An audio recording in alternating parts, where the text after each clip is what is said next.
First ever factory outlet Mukunda Jewelers. Christmas and New Year offers flat 10% off on VA.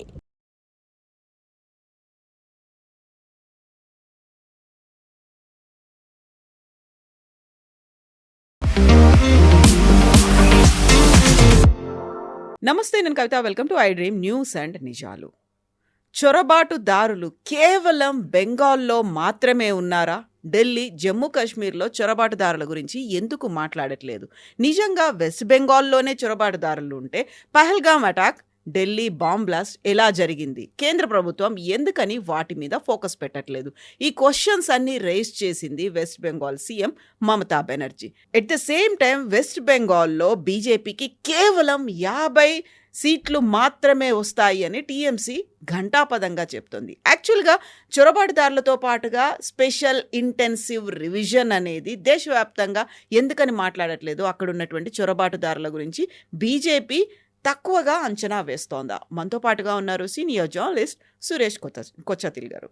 Sir నమస్తే. నమస్కారం sir, west Bengal అనగానే special intensive revision గుర్తొస్తుంది. ఆ తర్వాత ఒక 6 నెలల్లో మ్యాక్సిమం అందులో జరగబోయేటువంటి ఎన్నికల గురించి. సో ప్రతిసారి చొరబాటుదారులు ఇక్కడ ఇంతమంది ఉన్నారు, 1 కోటి మంది ఉన్నారు, 1,20,00,000 మంది ఉన్నారు. అదే ఎందుకు మాట్లాడుతున్నారు ఇతర రాష్ట్రాల్లో? As Mamata Banerjee side west బెంగాల్లో లేరా, ఢిల్లీలో లేరా? ఉన్నారు, దాంట్లో డౌట్ లేదు. కానీ వెస్ట్ బెంగాల్లో ఉన్న అంత మట్టు మనుషులు ఇక్కడ బంగ్లాదేశ్ వాళ్ళు వెళ్ళలేదు. జమ్మూ కాశ్మీర్కి వెళ్ళి చాలామంది రోహింగ్యాలు. అది కాంగ్రెస్ గవర్నమెంట్ స్ట్రాటజీ ఉండే ఆ టైంలో. వాళ్ళు ఏం చేశారంటే మన్మోహన్ సింగ్ టైం నుంచే జమ్మూ కాశ్మీర్లో సెటిల్ చేస్తే అక్కడున్న హిందూ పాపులేషన్ డివైడ్ అయిపోతారు. అక్కడున్న చాలామంది రోహింగ్యాలకి సిటిజన్షిప్ ఇస్తే వాళ్ళు తర్వాత కాంగ్రెస్కి ఓటేస్తారని ఒక క్యాల్కులేషన్ ఉండే. కానీ దాని లోపలనే చాలా మటుకు రోహింగ్యా వ్యతిరేకంగా జరిగిన అజిటేషన్ కానీ సుప్రీంకోర్టు ఇచ్చిన కొన్ని ఆర్డర్స్ రోహింగ్యాలని రిటర్న్ పంపించాల్సి వచ్చింది. వాళ్ళకి ఓటు సిటిజన్షిప్ అయితే రాదు, టోటలీ అవుట్ ఆఫ్ క్వశ్చన్. రెఫ్యూజీస్గా ఉండొచ్చు కావాలంటే. కానీ ఇప్పుడు జరుగుతున్న వెస్ట్ బెంగాల్లో చాలా మటుకు బీజేపీ, అమిత్ షా గారు, మోదీ గారు లాస్ట్ ఇప్పుడు చూస్తున్నాం మనం కంటిన్యూస్గా విజిట్ చేస్తున్నారు. అమిత్ షా గారు 3 రోజులు ఉన్నారు వెస్ట్ బెంగాల్. 3 రోజులు ఎందుకు? అమిత్ షా గారు ఒక ప్లేస్కి వెళ్ళి ఒక 6 గంటల సేపు ఉంటేనే పెద్ద న్యూస్ అది. 3 రోజులు ఉండడం ఏంటంటే పార్టీ లీడర్స్ని అడ్రస్ చేశారు, పార్టీ కార్యకర్తలను అడ్రస్ చేశారు, ఎలక్షన్ స్ట్రాటజీ మీటింగ్ పెట్టారు. మేము 2/3 మెజారిటీ మాకు వస్తుంది ఈ ఎలక్షన్లో అని చెప్పుకుంటున్నాం. మనం ఇది చూసాం బీహార్ ఎలక్షన్లో ఇదే న్యూస్. అప్పుడు అమిత్ షా గారు మాకు 160 సీట్లు వస్తుందంటే మనం చాలామంది మన దాంట్లో we had our own doubts, ఈయన ఇంత పెద్ద నంబర్ చెప్పుకుంటున్నాడని. కానీ దాని వెనుక ఒక పెద్ద స్ట్రాటజీ ఉంది. ఇప్పుడు జరుగుతున్న దీంట్లో కవిత గారు చాలా మటుకు 2 పోర్షన్స్ ఉన్నాయి దీంట్లో. ఒకటి హిందూ ఓట్ కన్సాలిడేషన్, రెండవది ముస్లిం ఓట్ కన్సాలిడేషన్. 2 వైపుల నుంచి జరుగుతుంది.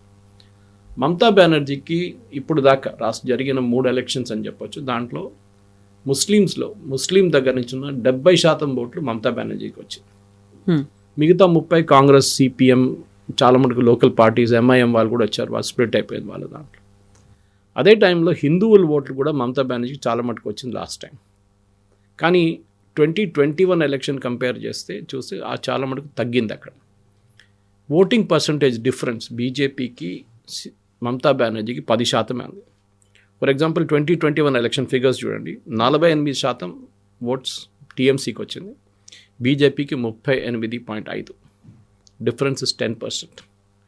ఒక ఎలక్ట్రల్ దాంట్లో 10% అనేది చాలా తక్కువ. ఎందుకంటే అన్ని కాన్స్టిట్యున్సీలో 10% ఉండదు. For example Murshidabad, Malda, 24 Parganas, Calcutta city చాలా మటుకు ముస్లిం పాపులేషన్ మమతా బెనర్జీ టీఎంసీ కోసం ఓటేస్తారు. సో వాళ్ళ యావరేజ్ పెరుగుతుంది అక్కడ. కానీ నార్దర్న్ బెంగాల్కి వెళ్తే అక్కడ బీజేపీకి పట్టుంది. అక్కడ ఇప్పుడు జరగబోయే ఎలక్షన్ మనం చూసాం. 2021 కన్నా ముందున్న 2016 ఎలక్షన్కి వస్తే బీజేపీకి ఆ టైంలో 2 సీట్లు వచ్చినాయి అసెంబ్లీలో, 2 సీట్లు. టీఎంసీకి 211 సీట్లు వచ్చినాయి. నెక్స్ట్ ఎలక్షన్ 2021 వచ్చేదాకా బీజేపీకి ఆ నంబర్ 2 నుంచి పెరిగి 77 అయింది, 77. టీఎంసీకి అదే టైంలో 211 నుంచి 215 వచ్చింది. చాలా మటుకు సీట్లు బీజేపీకి వచ్చిందంటే కమ్యూనిస్ట్ పార్టీ, కాంగ్రెస్ సీట్లు మొత్తం వైపౌట్ అయిపోయారు, 0కి వచ్చేసారు వాళ్ళు. లోక్సభ ఎలక్షన్ జరిగినప్పుడు లాస్ట్ టైం లోక్సభ ఎలక్షన్లో అంటే 2019 ఎలక్షన్లో బీజేపీకి 18 సీట్లు వచ్చినాయి లోక్సభలో. ఈసారి 12కి తగ్గిపోయింది, అంటే 6 సీట్లు తగ్గింది. దానికి చాలా పెద్ద ఒక రీజన్ ఉంది. ఒకటి, అక్కడున్న మతువా కమ్యూనిటీ వాళ్ళ ఓట్లు పోయినాయి బీజేపీకి, ఎందుకు సిటిజన్షిప్ ఇవ్వలేదు వాళ్ళ మతువా కమ్యూనిటీకి. వాళ్ళు బంగ్లాదేశ్ నుంచి వచ్చిన హిందువులు వాళ్ళు ఏమన్నారంటే మేము వచ్చే ఎన్నో సంవత్సరాలు అయింది కానీ మాకు ఇప్పుడు దాకా మాకు సిటిజన్షిప్ ఇవ్వలేదు, సిఏఏ కింద మాకు సిటిజన్షిప్ ఇవ్వాలి, అది కూడా ఇవ్వట్లేదు అని చెప్పి కంప్లైంట్ చేశారు. కోర్స్ ఇప్పుడు ఆ ప్రొసీజర్ స్టార్ట్ చేశారు. వాళ్ళ దాంట్లో కూడా ఒక స్ప్లిట్ ఉంది. ఒక గ్రూప్ ఏమో టీఎంసీకి ఓట్ చేస్తారు, ఒక గ్రూప్ ఏమో బీజేపీకి ఓట్ చేస్తారు. సో బీజేపీ లాజిక్ ఏముందంటే మీకు ఎందుకు ఇవ్వాలి మేము సిటిజన్షిప్, మీరు వేస్తున్న ఓట్లు టీఎంసీకి వేస్తున్నారు కదా, వాళ్ళు ఇవ్వనండి సిటిజన్షిప్ అంటే వాళ్ళు ఎట్లా ఇస్తారు, సిటిజన్షిప్ ఇది central government. So Amit Shah గారు ఇప్పుడు ఈసారి వెళ్ళి ఇప్పుడు వాళ్ళకి ఒక సిటిజన్షిప్ ప్రాసెస్ స్టార్ట్ చేశారని చెప్పి అనౌన్స్మెంట్ కూడా చేశారు. 3 రోజు పర్యటనలో అమిత్ షా గారు ఒకటి పార్టీ మిషనరీ గురించి చాలా మట్టుకు మాట్లాడారు. భూపేందర్ యాదవ్ ఆయన టర్న్ అరౌండ్ స్పెషలిస్ట్, ఉత్తరప్రదేశ్ చూసాం, బీహార్ చూసాం, ఛత్తీస్గఢ్ చూసాం చాలా మటుకు, even Haryana. Bhupender senior minister, ఆయన్ని ఇన్ఛార్జ్గా పెట్టారు, ఓవరాల్ ఇన్ఛార్జ్. ఆయన అండర్లో చాలామంది ఉన్నారు, ఇంకా మిగతా బీజేపీ. అది కాకుండా 6 జోన్స్ 6 జోన్లు డివైడ్ చేశారు వెస్ట్ బెంగాల్లో. నార్దర్న్ జోన్ ఒకటి, Calcutta reason, 24 Parganas, Murshidabad, Malta ఇంకోటి, అట్లా 6 జోన్లుగా డివైడ్ చేశారు.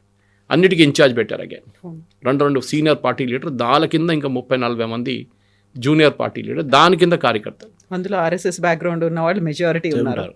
బీజేపీది ఎలక్షన్ మిషనరీ అంటే చాలా అవసరం అండి. వాళ్ళది ఒక కంప్లీట్ ఆర్మీ లాగా మూవ్ అవుతారు వాళ్ళు.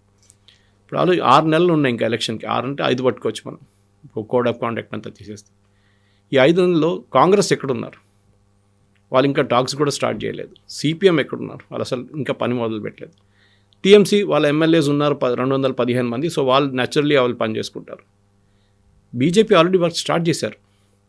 ఇది వాళ్ళ పార్టీ మిషనరీ అడ్వాంటేజ్ అనమాట. అంటే ప్రతి క్యాండిడేట్ని ఐడెంటిఫై చేయడం.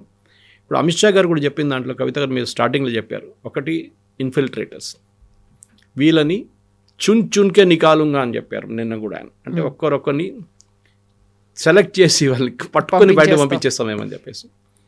ఇన్ఫిల్ట్రేటర్స్ అనేది పెద్ద ఇష్యూ అవుతుంది. ఎందుకంటే ఆల్రెడీ 58 లక్షల మంది రోల్స్ని తీసేశారు, వాళ్ళకి రావడానికి ప్రసక్తి లేదు. In fact yesterday also election commissioner చాలా క్లియర్గా చెప్పారు. మమతా బెనర్జీ ఏం చెప్పారంటే ఆ 58 లక్షల్లో కూడా మేము అందరి కోసం మేము క్రియేట్ చేస్తాం ఫెసిలిటీ. అంటే చనిపోయిన వాళ్ళు లేసి రాలేరు, డూప్లికేట్ ఓటర్స్ని ఈజీగా తీసేయచ్చు సాఫ్ట్వేర్తోని. అది కాకుండా షిఫ్టింగ్ ఆఫ్ ఓటర్స్, అక్కడి నుంచి బీహార్కి అటువైపు వెళ్ళిపోయిన వాళ్ళు, ముంబైకి వెళ్ళిపోయిన వాళ్ళు చాలామంది ఉన్నారు. ఇట్లా 3 కేటగిరీస్లో ఉన్నారు, వాళ్ళు రాలేరు. మిగతా ఇంకొక 1 కోటి మంది ఉన్నారు. 1,10 లక్షలు ఉండే, దాంట్లో 1,38,000ని ఒక సాఫ్ట్వేర్ ఎర్రర్తో జరిగిందని చెప్పి వాళ్ళకి హియరింగ్ తీసేశారు, వాళ్ళకి అక్కర్లేదు, they will be given voter ID cards.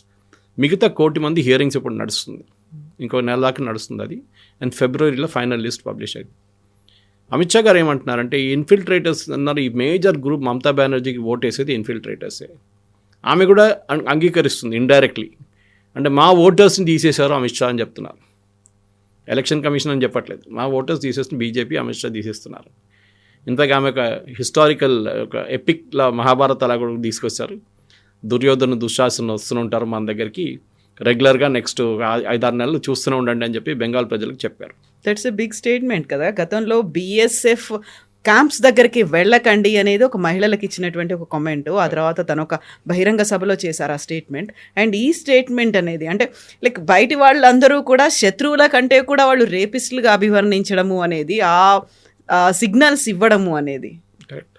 ఎందుకంటే చాలా మటుకు మనం చూస్తాం బెంగాల్లో జరిగే ఇష్యూస్ కాకుండా బంగ్లాదేశ్లో జరిగిన ఇష్యూస్ మీద ఇంపాక్ట్ ఎక్కువ ఉంది కవిత గారు. బీజేపీ టీఎంసీకి నేను చెప్పిన దాంట్లో 10% డిఫరెన్స్ ఉంది. బీజేపీ 10% ఓవర్కమ్ చేయాలంటే, అంటే అదే ఇప్పుడు టీఎంసీ బీజేపీ 10% అంటే మీరు 6% ఎక్కువ తీసుకుంటే వాళ్ళు 5% తగ్గిపోతారు. Then you will go on top అనమాట. 41కి వెళ్ళిపోతారు మీరు. ఈ 10% గెయిన్ చేసే బదులు మీరు 6-7% గెయిన్ చేస్తే మీరు ఎలక్షన్ గెలిచేస్తారు. అన్ని కాన్స్టిట్యున్సీ కాదు, ముస్లిం మెజారిటీలో బీజేపీకి రాదు ఎట్లయినా. I'm talking of non Muslim. So BJP ఏం ట్రై చేస్తున్నా అంటే హిందూ కన్సాలిడేషన్. ఇది మనం హర్యానాలో చూసాం. కన్సాలిడేషన్ అన్నట్టు క్యాస్ట్ కన్సాలిడేషన్ చూసాం. హిందూ కన్సాలిడేషన్ మనం ఎప్పుడు యూజువల్లీ చూస్తాం, ఉత్తరప్రదేశ్లో చూస్తాం అది అక్కడ జరుగుతుంది యూజువల్లీ. అది కాకుండా జమ్మూ కాశ్మీర్లో జరిగింది. జమ్మూలో చాలా మటుకు హిందువులందరూ దే ఓటెడ్ ఫర్ బీజేపీ. ఎప్పుడు జరుగుతుంది అట్లా. ఈసారి కూడా బెంగాల్లో బీజేపీ ఏం చేస్తున్నారు చాలా క్లియర్గా ఉన్నారు వాళ్ళు. హిందూ కన్సాలిడేషన్ జరగాల్సింది. బీజేపీకి 70%, అంటే ఇప్పుడు వెస్ట్ బెంగాల్ తీసుకుందాం, 65% హిందువులు, 35% ముస్లిమ్స్ ఉన్నారు అక్కడ. సో ఒక హిందూ కన్సాలిడేషన్ జరగాలంటే బీజేపీకి ఈ 65% మంది ఉన్న హిందువుల్లో 70% మంది ఓటేయాలి. అంత పోలరైజేషన్ అవుతుందంటారా? ఎందుకు జరగదు? బంగ్లాదేశ్ ఇష్యూ తీసి ఇట్లా ముందేస్తే అయిపోతుంది. అది పెద్ద అడ్వాంటేజ్ బీజేపీ. అక్కడ ఇంకా హిందువుల మీద దాడి జరిగితే ఇంకా పెద్ద అడ్వాంటేజ్. ఇప్పుడు చూడండి, దేశంలో కూడా కొన్ని ప్లేసెస్లో బంగ్లాదేశ్ మీద దాడి చేస్తున్న వాళ్ళు బెంగాలీలు అని చెప్పి మమతా బెనర్జీ పుకారు లేపట్టింది.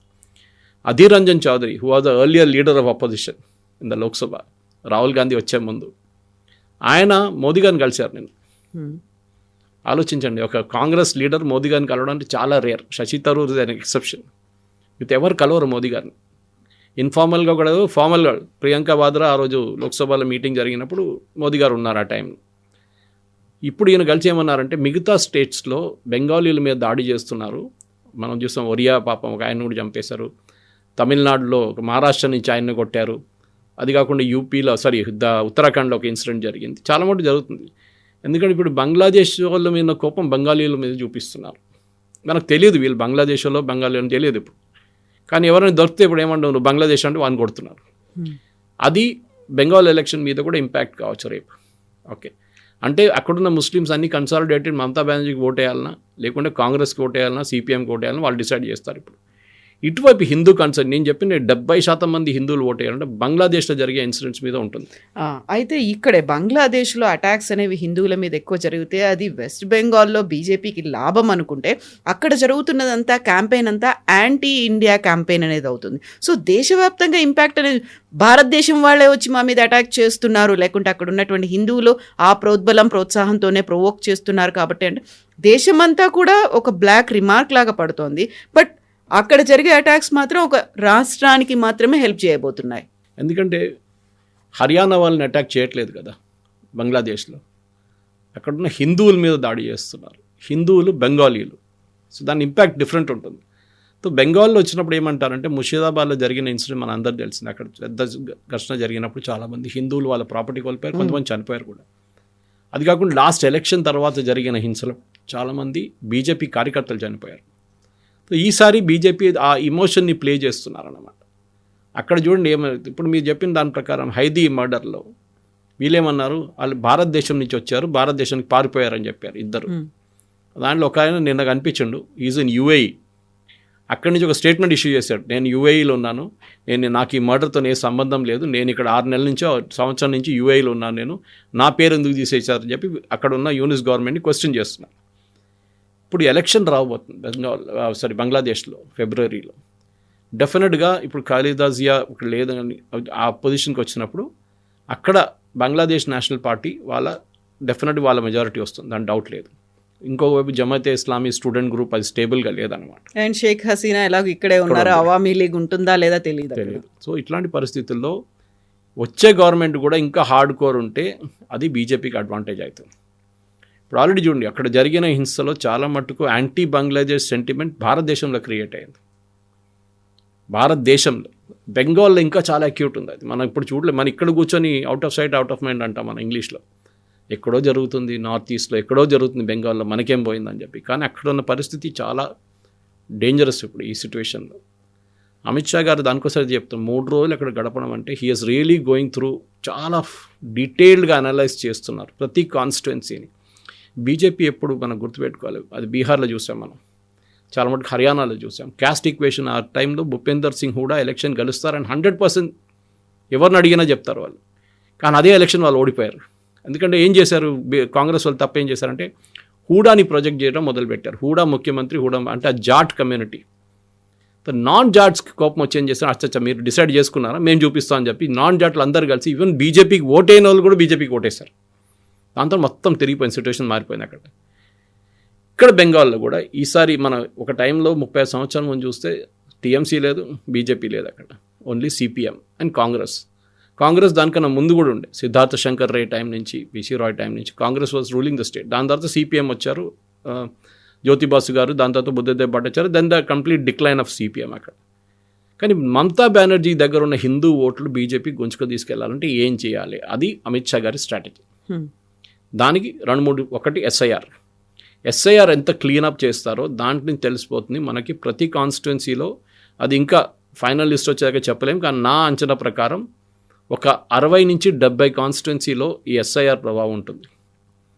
అది మైనారిటీ ఎఫెక్టెడ్ కాన్స్టిట్యున్సీలు ఎక్కువ ఉంటుందా, టీఎంసీ గెలిచిన సీట్లు ఎక్కువ ఉంటుందా, అది మంచి చూడాల్సి. ఇప్పుడు దాంట్లో బీజేపీ లాస్ట్ టైం నారోగా గెలిచిన సీట్లు కూడా అక్కడ చాలామందిని ఎస్ఐఆర్లో తీసేశారు, 50 నుంచి 60 వేల మందిని.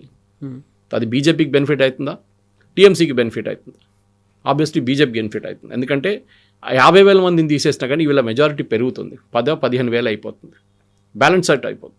సో మనం చూడాల్సింది ఓవర్ ద నెక్స్ట్ 3 నెలలు డెఫినెట్గా బీజేపీ వాళ్ళ ఫుల్ ఎఫర్ట్ అక్కడ పెట్టిపోతారు. ప్రధానమంత్రి గారు టూర్ చేస్తున్నారు, అమిత్ షా గారు టూర్ చేస్తున్నారు. అంటే చాలా ఒక కంప్లీట్ ఫోకస్ వెస్ట్ బెంగాల్ మీద పెడుతున్నారు. వాళ్ళ పార్టీ మెషినరీని మొత్తం అక్కడ దిగింది. దీన్ని తట్టుకోపోతారా మమతా బెనర్జీ అని పెద్ద క్వశ్చన్ అనమాట.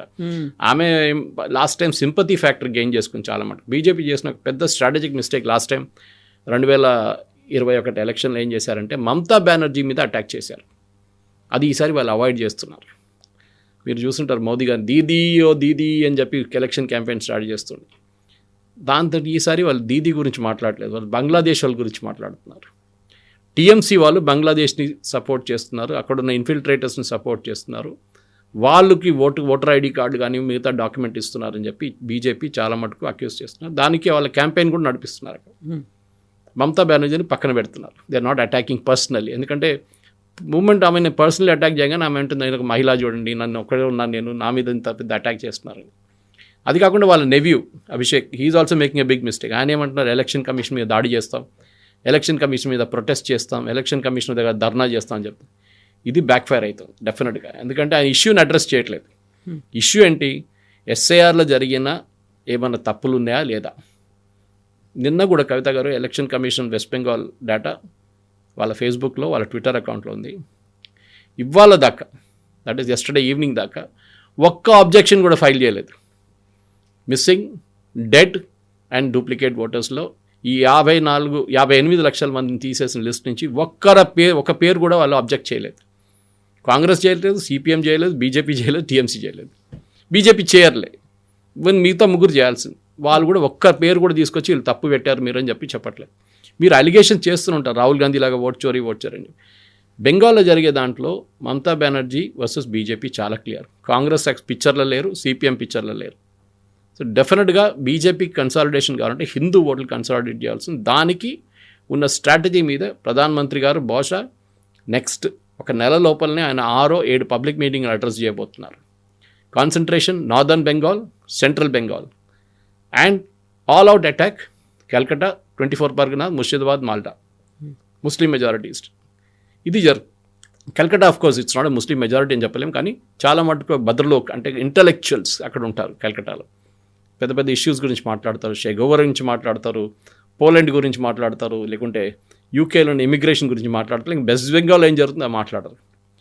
మూడో కేటగిరీ చాలా ఇంపార్టెంట్, అక్కడి నుంచి బయలుదేరిన మైగ్రెంట్స్. ఇప్పుడు వెస్ట్ బెంగాల్ నుంచి బయటికి వెళ్ళి పనిచేసే వాళ్ళు చాలామంది ఉన్నారు, మన దగ్గర ఉన్నారు. హైదరాబాద్లో చూస్తే మినిమం మీద ఒక 50 నుంచి 60 వేల మంది హైదరాబాద్లో బెంగాలీ వాళ్ళు పనిచేస్తున్నారు. నేను మొన్న కేరళ నుంచి ట్రైన్లో వస్తున్నప్పుడు చూశాను, అక్కడ రైల్వే స్టేషన్లో వెయిట్ చేస్తున్న ఒక 90% క్రౌడ్ బెంగాలీ మాట్లాడుతున్నారు. They waiting for a train to go to Kolkata. అంటే అంత మట్టుకు అన్ఎంప్లాయ్మెంట్ వెస్ట్ బెంగాల్లో ఉందన్నమాట. ఉన్న కంపెనీలు అన్నీ బంద్ చేసేసి టాటా లాంటి మంచి కంపెనీని అక్కడి నుంచి తరిమి కొట్టిన తర్వాత వెస్ట్ బెంగాల్లో ఇప్పుడు ఒక ఓల్డ్ ఏజ్ హోమ్గా మారిపోయింది వెస్ట్ బెంగాల్. అక్కడ ఉన్న అందరూ ముస్లింలు. Same thing with Kerala. అదే పాలసీ సిపిఎం ఫాలో చేస్తున్నారు, అదే పాలసీ ఇక్కడ ఫాలో చేశారు. దాన్ని మమతా బెనర్జీని మొత్తం తప్పు పట్టలేం, కానీ వెస్ట్ బెంగాల్లో ఇండస్ట్రీ అనేది లేదు. ఇప్పుడు మీరు ఏదైనా ఇన్వెస్ట్మెంట్ సమిట్ చూపిస్తున్నారు, మిత్రగా అది చేస్తున్నా ఇది చేస్తున్నా, కానీ it is not possible. Reverse అయిపోయింది అది. సో ఈ బయట ఉన్న ఆల్మోస్ట్ నా అంచనా ప్రకారం ఒక 1 కోటి మంది దాకా బయట ఉన్నారు ఈజీగా, దానికన్నా ఎక్కువ ఉండొచ్చు. మీరు పెరుంబావూర్ తీసుకోండి కేరళలో, తమిళనాడులో చాలా మటుకు ఇంటీరియర్ తమిళనాడు కూడా బెంగాలీ వాళ్ళు ఉన్నారు, కర్ణాటక చెప్పక్కర్లేదు, మహారాష్ట్ర బిగ్ కంటింజెంట్, ఢిల్లీ, ఇలా అన్ని రాష్ట్రాల్లో బెంగాలీ వాళ్ళు ఉన్నారు. మమతా బెనర్జీ ఏమంటుందంటే ఈ ఎస్ఐఆర్ ప్రాసెస్లో వారి పేర్లు లేవు, ఇప్పుడు వాళ్ళని ఆన్లైన్ హియరింగ్కి అలో చేయాలంటున్నారు. ఎలక్షన్ కమిషన్ రూల్లో ఆన్లైన్ హియరింగ్ అనేది లేదు, మీరు ఫిజికల్గా వచ్చి మీరు మాట్లాడాలి. కేరళలో అదే ప్రాబ్లం ఉంది. కేరళలో చాలామంది గల్ఫ్లో పనిచేస్తారు, వాళ్ళు లిస్ట్లో పేరు వాళ్ళు తీసేశారు, ఎందుకంటే ఫిజికల్గా వాళ్ళు లేరు అక్కడ. ఇప్పుడు వాళ్ళు ఏమంటారు, మమ్మల్ని కూడా ఆన్లైన్ తీసుకోమంటారు, అది కూడా పాసిబుల్ కాదు. సో ఈ ఎస్ఐఆర్ మీద ఉంటుంది మొత్తం. ఎస్ఐఆర్లో ఇప్పుడున్న 58 లక్షలు 1,10,00,000 దాకా పోతే Mamata Banerjee will find a big challenge in the elections to come. ఎందుకంటే ఇంపాసిబుల్, అక్కడి నుంచి ఆమె గెలవడం, మెజారిటీ తగ్గిపోతుంది, లేకుంటే be touch and go situation. ఇప్పుడు బీజేపీ అక్కడ ఉన్నటువంటి హిందువుల మీద ఫోకస్ పెడుతోంది. 10 మందిలో 7 బీజేపీకి ఓటేస్తే అక్కడ బీజేపీ ప్రభుత్వాన్ని ఏర్పాటు చేస్తుంది అనుకున్నప్పుడు ముందు నుంచి బీజేపీకి ఉన్నటువంటి పేరే మత రాజకీయాలు చేస్తుంది. హిందుత్వ ఎజెండా పెట్టుకున్నప్పటికీ ఒక క్లియర్ డివిజన్ అనేది కనిపిస్తుంది అన్నట్టు. సో ఇప్పుడు ఓన్లీ హిందువుల మీద ఓట్ల మీదే ఫోకస్ పెట్టింది తప్ప on the whole west Bengal మీద కనుక ఫోకస్ పెట్టి ఉంటే అది బీజేపీకి ఉన్నటువంటి ఒక మార్క్, ఏదైతే ఒక రిమార్క్ అనేది ఉందో అది కాకుండా కంప్లీట్గా రాష్ట్రం గురించి ఆలోచిస్తుంది, అక్కడ ఉన్నటువంటి ప్రతి ఒక్క బెంగాలీ పర్సన్ గురించి ఆలోచిస్తుంది అనేది ఉండేది కదా. మమతా ఒకటి చాలా క్లియర్ అండి కవిత గారు. మమతా బెనర్జీ ఆమె ముస్లిం ఓట్ బ్యాంక్, ఆమె కావాల్సింది. ఆమె హిందువుల గురించి ఎక్కువ మాట్లాడుతుంది. ఆమె నిన్న చెప్పింది I'm not communal, I'm secular అని. ఆమెకు సెక్యులరిజం మీనింగ్ తెలియదు బహుశా, దానికోసం చెప్తుంది ఆమె. కానీ బీజేపీకి చాలా క్లియర్, మీరు ఎంత పని చేస్తున్నా ముస్లిమ్స్ మీకు ఓటేయరు. అది మీరు యూపీలో చూశారు, చాలా మటుకు కాన్స్టిట్యున్సీ బీహార్లో చూశారు, నార్దర్న్ బీహార్లో ఎంత బెనిఫిట్స్ ఇచ్చినా కానీ గెలవరు అక్కడి నుంచి బీజేపీ. ఇవ్వరు వాళ్ళు, మోల్ సిటీ లాగానే. మీరు ఎంత పని చేసినా కానీ మాధవీలత గారు అక్కడి నుంచి గెలవలేకపోయారు. You cannot. ఎందుకంటే వాళ్ళ ముస్లిం మెంటాలిటీ ఎట్లా తీసుకొచ్చారంటే, అది ఓవైసీ ఉండొచ్చు, అది బీహార్లో తేజస్వి ఉండొచ్చు, రాహుల్ గాంధీ ఉండొచ్చు, వీరందరూ ఏం చేస్తారంటే ఈవెన్ అక్కడున్న లోకల్ లీడర్స్ కూడా కావచ్చు, ముస్లిం లీడర్స్, వీళ్ళందరూ బీజేపీ అంటే ఆర్ఎస్ఎస్ అంటే బీజేపీ ఆర్ఎస్ఎస్ అంటే గోడ్సే అంటే మహాత్మా గాంధీ చెప్పిన వాళ్ళు. ఈ యొక్క లింక్ తీసుకొస్తున్నారు కన్సిస్టెంట్గా. ఆర్ఎస్ఎస్ వాళ్ళు వచ్చి హిందూ రాష్ట్రం కావాలంటున్నారు. దానికోసం చూడండి, BJP is not appealing to Muslims at all. బెంగాల్లో వాళ్ళు ముస్లిమ్స్ గురించి అసలు మాట్లాడలేదు, వాళ్ళు తీసేయాలని చెప్తున్నారు. అక్కడ ఇల్లీగల్గా ఉన్న బంగ్లాదేశ్ అనగానే ఆటోమేటిక్లీ అది ముస్లిమ్స్ అయిపోతుంది. వాళ్ళని అక్కడి నుంచి తీసేసేయాలి. మొత్తం కమ్యూనిటీకి మేము సిటిజన్షిప్ ఇస్తాం హిందువులకి, అది యాజ్ పర్ సిఏ ఇవ్వాల్సిందే. అది కాకుండా మీకు ప్రాబ్లం అక్కడ కాదు, ప్రాబ్లం ఈజ్ ఆల్సో ఇన్ అస్సాంలో 37% ఇప్పుడు ముస్లిమ్స్ ఉన్నది. ముందు బిఫోర్ ఇండిపెండెంట్ 13% ఉండే, 12% ఉండే. అది ఎట్లా పెరిగారు ఇంత? సో అదే పాపులేషన్ ఓవర్ఫ్లో బెంగాల్కి వస్తుంది, especially Parganas, south and north Parganas 24, Malda, Murshidabad, కొంచెం పైకి వెళ్తే ఇక్కడ వస్తే కల్కట్టా కూడా వచ్చేస్తుంది దాన్ని. కానీ వాళ్ళు సిలిగుడి వైపు ఎక్కువ వెళ్ళలేకపోయారు. వాళ్ళు డార్జిలింగ్, సిలిగుడి ఆ ఏరియాలో వాళ్ళకి పట్టలేదు అసలు కంప్లీట్గా. సో ఇది మీరు అడిగిన ప్రశ్నకి ఎస్, బీజేపీ వాళ్ళు చాలా క్లియర్, వాళ్ళ స్ట్రాటజీ, వాళ్ళు హిందువుల మీద కాన్సన్ట్రేట్ చేస్తున్నారు. దాంట్లో తప్పు కూడా నాకేం, ఇప్పుడు మొవేసీ గారు హిందువుల కోసం ఓట్లు అడుగుతారా వెళ్ళి? హిందువుల దగ్గర అడగరు. ఆయన కాన్స్టిట్యున్సీ చాలా క్లియర్గా ఉంది. ఏఐయుడిఎఫ్ బద్రుద్దర్ రాజ్మల్ మన అస్సాంలో ఈజ్ వెరీ క్లియర్. మా దగ్గర ఉన్న 27 కాన్స్టిట్యున్సీలో ముస్లిం మెజారిటీగా ఉన్న కాన్స్టిట్యున్సీలో we will perch. For example ముర్షిదాబాద్లో 70% ముస్లిమ్స్ ఉన్నారు. 70%. అక్కడే కదా బాబ్రీ మస్జిద్ కడదా అంటున్నారు ఇప్పుడు. అదే అంటున్నారు ఇప్పుడు. ఆయన పేరు మర్చిపోయాను, రెహమాన్ ఏంటో ఆయన పేరు.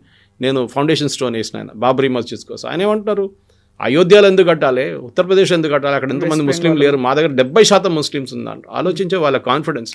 70% ముస్లిమ్స్ ఉంటే బీజేపీ గెలవడం ప్రసక్తే లేదు అక్కడ, అబ్సల్యూట్లీ నో ఛాన్స్. కానీ 70% ఎట్లా వచ్చారో అది మనం చూడాల్సింది ఇప్పుడు. వాళ్ళ దాంట్లో ఇప్పుడు జరుగుతున్న ఎస్ఐఆర్ ప్రాసెస్లో కూడా చాలా మటుకు 2002 నుంచి మ్యాప్ చేసుకుంటూ వస్తున్నారు వాళ్ళు. 2002లో మీరు ఉన్నారా లేదని. కానీ చాలా మటుకు ఆ టైంలోనే దొంగ సర్టిఫికెట్లు కానివ్వండి, అప్పుడు ఆధార్ లేకుండే కానీ రేషన్ కార్డులు ఉండే, ఓటర్ ఐడి కార్డు ఉండే, మిగతా సర్టిఫికెట్స్ అన్ని తయారు చేసుకున్నారు. ఆ టైంలో పెద్ద ఇండస్ట్రీ వెస్ట్ బెంగాల్ ఇది. ఆధార్ అంటే మీకు 2,500 రూపాయలు ఇస్తే మీకు ఆధార్ ఇచ్చేస్తాడు రేపు పొద్దున. మీరు ఏం చేయక్కర్లేదు, ఈవెన్ ఫింగర్ ప్రింట్ పెట్టక్కర్లేదు మీరు. ఫేక్ ఉంటుంది అది, కానీ నంబర్ ఉంటుంది ఒకటి. ఈ పరిస్థితుల్లోనే వెస్ట్ బెంగాల్లో అమిత్ షా గారి స్ట్రాటజీ, ఆయన చాలా క్లియర్గా చెప్తున్నారు. బీఎస్ఎఫ్ వాళ్ళకి కూడా మాకు ఫెన్సింగ్ కట్టడానికి, బీఎస్ఎఫ్ని అక్కడ పెట్టడానికి బార్డర్లో మాకు భూమి ఇవ్వట్లేదు మమతా బెనర్జీ. ఆమె ఏమంటుంది, నేను భూమి ఇచ్చేసానంటుంది. సో వీళ్ళు ఇద్దరు నడిమిట్లో ఒక తొక్కదొడ్డు నడుస్తుంది ఇప్పుడు. We have to see who is telling the truth. Obviously Mamata union గవర్నమెంట్కి ఇచ్చేస్తే వాళ్ళు కట్టేస్తారు కదా, వాళ్ళకేం ప్రాబ్లం ఉంది. కానీ ఇవ్వట్లేదు ఆమెకు చాలా క్లియర్ ఉంది. ఎందుకంటే చాలా మటుకు ప్లేసెస్లో ఇన్ఫిల్ట్రేషన్ ఇప్పుడు కూడా జరుగుతుంది వెస్ట్ బెంగాల్లో. కానీ ఇప్పుడు లాస్ట్ ఎస్ఐఆర్ మొదలైనప్పుడు రివర్స్ ట్రాఫిక్ నడుస్తుంది, బంగ్లాదేశ్ వైపు పారిపోతున్నారు చాలామంది. దాంట్లో మనం చూసాం కూడా చాలా మటుకు బార్డర్ క్రాసింగ్లో చాలామంది 200, 300, 400 మంది ప్రతిరోజు క్రాస్ చేస్తున్నారు. అది ఇప్పుడు తగ్గించాల మటుకు. ఎస్ఐఆర్ ప్రాసెస్లోనే ఉంటుంది మొత్తం. ఈ ఎస్ఐఆర్ ప్రాసెస్ నుంచి చాలామంది ఇప్పుడు వెస్ట్ బెంగాల్ నుంచి పారిపోయి బీహార్కి వచ్చేసారంట, కొంతమంది యూపీకి వచ్చారంటున్నారు. సో అక్కడున్న గవర్నమెంట్ కూడా డిటెన్షన్ క్యాంప్స్ గురించి మాట్లాడుతున్నారు. మీరు చూసుంటారు, ఆల్రెడీ వెస్ట్ బెంగాల్ వాళ్ళు స్టార్ట్ చేశారు. యూపీ ప్రభుత్వం బుల్డోజర్ కాకుండా మళ్ళీ ఇప్పుడు డిటెన్షన్ క్యాంపులు పెడుతున్నారని చెప్పి. ఇదే డిటెన్షన్ క్యాంప్ తమిళనాడులో ఉంది. ఎవరు మాట్లాడలేదు. స్టాలిన్ మాట్లాడరు, రాహుల్ గాంధీ మాట్లాడరు దాని గురించి. కేరళలో ఉంది డిటెన్షన్ సెంటర్స్, అక్కడున్న గవర్నమెంట్ మాట్లాడరు, వీళ్ళు ఎవరు చెప్పారు. ఎక్కడెక్కడ ఉన్నారో వీళ్ళని ఒక్కొక్కరుగా బయటికి తీసి పంపించాల్సిందే. కానీ కేరళ గవర్నమెంట్ ఒక స్ట్రాటజీ తీసుకొచ్చారు. ఇప్పుడు మొన్న నేను అక్కడ ఉన్నప్పుడు చూశాను, మేము సిటిజన్షిప్ డాక్యుమెంట్ ఇవ్వబోతున్నాం అంటున్నారు. కేరళ గవర్నమెంట్కి ఏ అధికారం లేదు సిటిజన్షిప్ ఇవ్వడానికి. Citizenship is with the union government, వాళ్ళ సబ్జెక్ట్ అది. ఈయనేమంటున్నాడు, నేను కేరళలో పుట్టాను, నేను 1962 born in Kerala in Thrissur district of Kerala. నాకు ఒక సర్టిఫికేట్ ఇస్తారు, రేపు ఏదైనా ఉంటే you are a citizen of this state అని చూపించడానికి అనమాట. కానీ నేను పుట్టింది అక్కడే, పెరిగిందంతా ఇక్కడే కదా, Hyderabad. So this is more of my home town దాని కేరళ. కానీ ఎందుకు ఇస్తున్నారు, అక్కడున్న ఇల్లీగల్గా ఉన్న వాళ్ళకు కూడా ఈ డాక్యుమెంట్ ఇచ్చేస్తే వాళ్ళు రేపు సిటిజన్ అయిపోతారు. కానీ దాన్ని ఇప్పుడు లీగల్గా క్వశ్చన్ చేయబోతున్నారు. బెంగాల్లో కూడా బహుశా మమతా బెనర్జీ ఇదే అఫర్ట్, రేషన్ కార్డులు ఇచ్చేసి ప్రాపర్టీ డాక్యుమెంట్స్ ఇచ్చి ప్రాపర్టీ రిజిస్ట్రేషన్ చేయించి, అది కాకుండా ఎస్ఎస్సి సర్టిఫికేట్ తయారు చేసి ఇచ్చిన చాలా పెద్ద ఇండస్ట్రీ ఇక్కడ జరిగింది. దాన్ని మొత్తం అమిత్ షా వాళ్ళ టీం సిటిజన్షిప్ లెవెల్లో కంప్లీట్గా అనలైజ్ చేస్తున్నారు. ఎవరెవరు ఉన్నారో వాళ్ళని అందరూ పట్టుకుంటారు. ఒకసారి ఎస్ఐఆర్ క్లియర్ అయిపోతే చాలా మటుకు పేర్లు బయటకు వచ్చేస్తే ఈజీగా పట్టుకోవచ్చు వీళ్ళు. సో వెస్ట్ బెంగాల్లో 65% హిందూస్ ఉన్నారు, 35% ముస్లిమ్స్ ఉన్నారు. 65%లో 70% హిందూస్ బీజేపీకి ఓటేస్తే బీజేపీ అక్కడ గవర్నమెంట్ ఫామ్ చేస్తుంది అనుకున్నప్పుడు వై టీఎంసీ ఈజ్ సేయింగ్ కేవలం 50 సీట్లు మాత్రమే వస్తాయి, ఎవరి లెక్కలు వాళ్ళకే ఉన్నప్పటికీ మేము గవర్నమెంట్ ఫామ్ చేస్తామంటుంటే లేదు మీకు 50 మాత్రమే వస్తాయని టీఎంసీ ఎలా చెప్తోంది? అది వాళ్ళు కొంత లీడర్ సుగతరావు ఎవరు చెప్పారు, జూనియర్ లీడర్ చెప్పారు. మమతా బెనర్జీకి యాక్చువల్ ఫిగర్స్ తెలుసు. ఎవరైనా కవిత గారు ఓడిపోతున్నారు అనుకుంటేనే ప్యానిక్ అవుతారు. గెలిచేటోడు ఇప్పుడు ప్యానిక్ కాడు. అది ఏదైనా క్రికెట్ మ్యాచ్ ఉండొచ్చు, హార్స్ రేసింగ్ ఉండొచ్చు. మీరు గెలుస్తున్నారని మీకు కాన్ఫిడెన్స్ ఉన్నప్పుడు యూ విల్ నెవర్ ప్యానిక్. సరే రానియండి, ఎంతమంది వస్తే నేను చూసుకుంటాను, నేనే ఎట్లయినా గెలుస్తాను కదా అని చెప్పి. కానీ ఇక్కడేం జరుగుతుందంటే మమతా బెనర్జీ ఈజ్ ప్యానికింగ్. దానికొని దుశ్శాసన్, దుర్యోధన్ ఇట్లాంటి టర్మ్స్ యూజ్ చేస్తున్నారు ఆమె. అది కాకుండా ఎస్ఐఆర్ ప్రాసెస్ గురించి అభిషేక్ బెనర్జీ మాట్లాడుతున్నాం. అదొక కామెంట్లు చూడండి. నేను ఎస్ఐఆర్లో ఎవరిని తీసేస్తే కూడా నేను తీసుకొస్తాను అంటాను. ఆమెకి అథారిటీ లేదు దానికి. ఎందుకంటే ఆమె షీఈస్ ప్యానికింగ్. ఎందుకంటే ఆమె బీహార్ చూసింది కవిత గారు. బీహార్లో తేజస్వి యాదవ్, రాహుల్ గాంధీ మేము ఎలక్షన్ గెలిచేసినాం, అయిపోయింది, అన్ని ఒపీనియన్ పోల్స్లో మేము ముందుకున్నాం, మా గవర్నమెంటే ఫామ్ అవుతుందని చెప్పిన వాళ్ళకి సడన్గా 68 లక్షల మందిని తీసేసిన తర్వాత కంప్లీట్గా ఒకవైపు ల్యాండ్ స్లైడ్ అయిపోయింది. ఎందుకంటే మీరు చెప్పిన 70% హిందువులు రేపు అది 80% ఓటేస్తే ఏమవుతారు, కంప్లీట్ ల్యాండ్ స్లైడ్ అయిపోతుంది. ఎందుకంటే ఒకసారి మీరు 46 క్రాస్ చేస్తే, which is what TMC is holding now, 45, BJP 35. BJP నేను చెప్పిన దాని ప్రకారం 7%, 8% ఎక్కువ ఓట్లు తీసుకుంటే BJP will go and form the next government. అది చాలా క్లియర్. దానికి మైక్రో స్ట్రాటజీ కావాల్సి వస్తుంది. అంటే ప్రతి బూత్లో 1000 మంది నుంచి 1200 మంది ఓటర్లు ఉంటారు. బూత్ మేనేజ్మెంట్ అనేది బీజేపీది చాలా పెద్ద స్ట్రెంగ్త్. రాజీవ్ సర్దేశాయ్ ఒక బుక్ రాశారు ఒక 2-3 సంవత్సరాల ముందు బీజేపీ ఎలక్షన్ మిషనరీ గురించి. ఆయన ఒక ప్రో కాంగ్రెస్ అనుకోండి, కానీ ఆయన కూడా అన్నారు, రాజీవ్ సర్దేశాయ్ రాసిన దాంట్లో చాలా మటుకు డీటెయిల్గా, అంటే ప్రతి బూత్ మేనేజ్మెంట్, అమిత్ షా గారు ఎప్పుడు చెప్తుంటారు చూడండి, booth management is a key to winning election అని. నేను ఇక్కడున్న బీజేపీ తెలంగాణ లీడర్స్ కూడా చెప్తుంటాను, మీరు ఖమ్మం వైపు కానీ మంచిర్యాల వైపు కానీ మీరు రిప్రజెంటేషన్ లేని చోట్ల మీరు బూత్ మేనేజ్మెంట్ ట్రై చేసుకోండి, అప్పుడు మీకు పనికి వస్తుంది. అంటే వీళ్ళు బహుశా వాళ్ళ స్ట్రాటజీలో వాళ్ళు ఉన్నారు. కానీ బీజేపీకి తెలుసు అని అమిత్ షాకి తెలుసు. దానికోసం భూపేంద్ర యాదవ్ లాంటి సీనియర్ నేతలను అక్కడ పెట్టారు. నితిన్ నబీన్ ఇప్పుడు వచ్చారు, ఆయన కూడా ఫుల్ టైం బెంగాల్ ఎలక్షన్ మీద కాన్సన్ట్రేట్ చేస్తున్నారు. ఆయన ఒక ఫస్ట్ టెస్ట్ అన్నమాట, ఎగ్జాక్ట్లీ ఎగ్జామ్ లాగా. దీంట్లో పాస్ అయితే మళ్ళీ మిమ్మల్ని కన్ఫర్మ్ చేసేస్తాం మేము అని చెప్పేసి. సో అది అందరూ ఇప్పుడు అక్కడ ఫోకస్ పెట్టారు. ఇప్పుడు మమతా బెనర్జీ డిసడ్వాంటేజ్ ఏంటంటే కవిత గారు, ఆమె ఒక 1 మ్యాన్ ఆర్మీ అని చెప్పొచ్చు, 1 ఉమెన్ ఆర్మీ. ఇక్కడేమో వీళ్ళు ఒక 40 మంది 50 మంది సీనియర్ లీడర్లు దాని మీద టోటలీ కాన్సన్ట్రేట్ చేస్తున్నారు.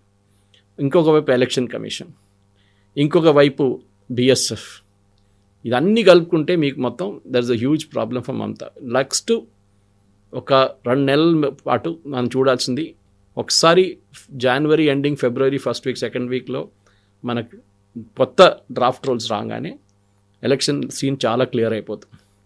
దాని తర్వాత ఎవరు గెలుస్తారో, బీజేపీ ఏ వాగ్దానాలు చేస్తారో మళ్ళీ మహిళలకి మేము 20,000 రూపాయలు ఇస్తాం బీహార్లో చేసినట్ల. That swung the election in Bihar. మహారాష్ట్రలో కూడా అదే జరిగింది. కానీ అక్కడ ఆల్రెడీ మమతా బెనర్జీ ఒక లక్ష్మీ స్కీమ్ ఒకటి ఉంది, ఆమెది బండార్ లక్ష్మి అనేది ఉంది, ఆ స్కీమ్ నడిపిస్తుంది ఆమె. కానీ మహిళలు బీహార్లో లాస్ట్ టైం 70% మంది ఓటేశారు, ఎందుకంటే పురుషులందరూ బయట పనిచేస్తున్నారు. బెంగాల్లో కూడా అదే పరిస్థితి. వాళ్ళు ఎలక్షన్ టైంకి వస్తారా ఓటేయడానికి, లేకుంటే వాళ్ళు రారా. బెంగాల్కి రాకపోతే ఈసారి ఫేక్ ఓటింగ్ చాలా ఇంపాసిబుల్. అండ్ అక్కడే బీహార్లో జరిగిన అదే సీన్ బహుశా బెంగాల్లో కూడా జరగచ్చు. So series of episodes are in the loop line ఉంది చాలా మటుకు. నేను I'm finding it very interesting. ఎందుకంటే యాక్చువల్ ఫిగర్స్ ఎలక్షన్ కమిషన్ నుంచి అప్పుడప్పుడు వస్తూనే ఉంది, ఎన్ని ఓట్లు తీసేశారు, ఎన్ని ఓట్లు తీసారు, మహిళలు ఇంతమంది ఉన్నారు. ఆ బ్రేకప్ ఇంకా రాలేదు మనకి. ఒకసారి ఆ బ్రేకప్ వస్తే ప్రతి కాన్స్టిట్యున్సీ నేను అనలైజ్ చేయగలను. సో దాన్ని బట్టి బీజేపీకి 7% కావాలన్నా 8% కావాలన్నా 6% సరిపోతుందా అనేది ఉంటుంది. ఎందుకంటే ఎక్కడెక్కడ బీజేపీ లీడ్ చేసిందో వాళ్ళకి అక్కడ ప్రాబ్లం లేదు. ఎక్కడెక్కడ ఓడిపోయినారో నేరో మెజారిటీతో అక్కడే వాళ్ళు కాన్సన్ట్రేట్ చేయాల్సి వస్తుంది అనమాట. అక్కడ 6 నుంచి 8% తీసుకొస్తే they or through. Yes, sir. Thank you so much, sir. Thank you very much.